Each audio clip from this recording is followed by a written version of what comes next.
Okay, we're here today to meet Johann Lamont, leader of the Scottish Labour Party, to discuss Challenge Poverty Week.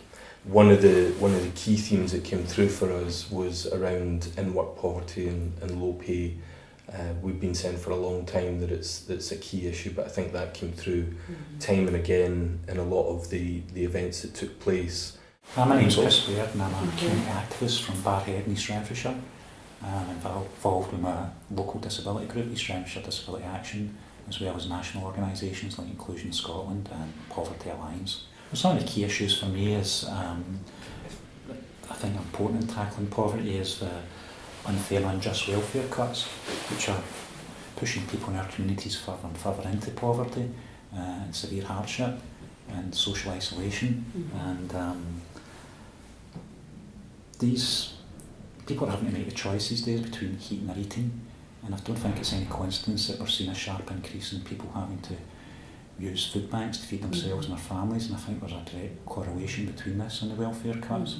And also a big issue for me, I think, is all this has been helped by the media, who have been demonising and stigmatising benefit claimants and disabled people in particular as spongers, scroungers, and shirkers, and this has all been done at the behest of successive Westminster governments and others. And people in poverty are being portrayed as burdens and drains in society, and I think it's sending out the wrong message. And rather than blaming people, we should be trying to address and challenge the real causes of poverty within our communities.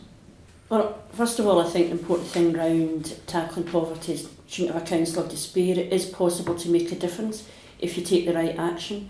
And while you talked about successive governments, actually the last Labour government and the Labour-led Scottish Executive here did make great strides, particularly, for example, around child poverty, with a drop of something like 33% of children living in poverty in Scotland over that period. And it was because we tackled a whole range of issues. So I think the first thing is you have to be really rigorous.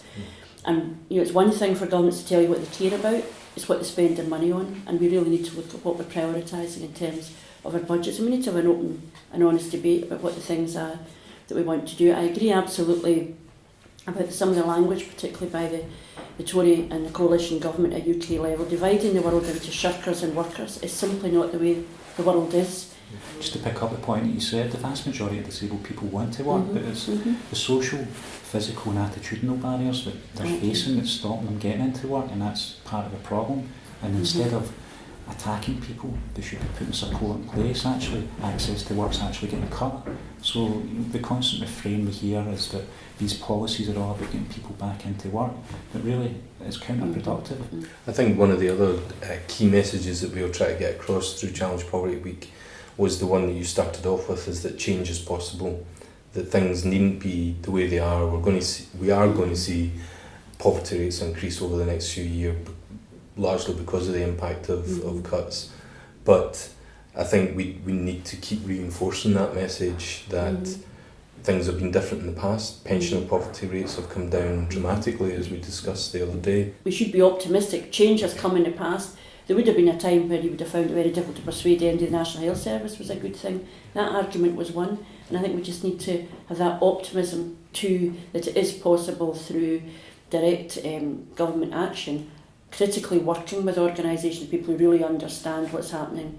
Don't presume what it's like, what the challenges are for somebody with a disability. Make sure that they're at the centre of the process in making the policy, because you're then much more likely to get it right. To get a better outcome, and people will be empowered through being part of that process, because they've got the direct lived experience and can help inform that.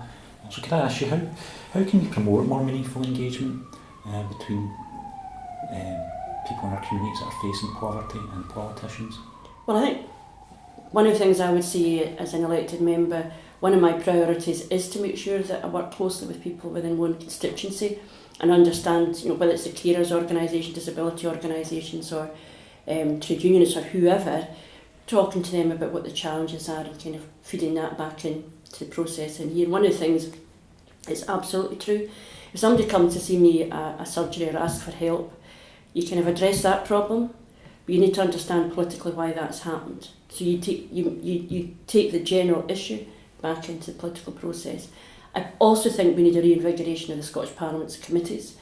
They used to be a very good forum for that kind of discussion and debate and understanding properly of where people's experience is. And I think, you know, it's true in housing, it's true in other policy areas. If you've got the people who are living with a problem and understand the problems, finding the solutions is going to work better. And that's a kind of, it's not always an easy thing to do. And I think, you know, working with organisations that you're involved in Poverty Alliance, so on, is also part of that, properly understanding the scale of the challenge and also where the solutions are. We'd just like to thank you again, Johann, for coming along and speaking to us today. And we'll certainly keep in touch, and we'll certainly be involving you in Challenge Poverty Week next year as well. Excellent. Thanks very much. Thank you.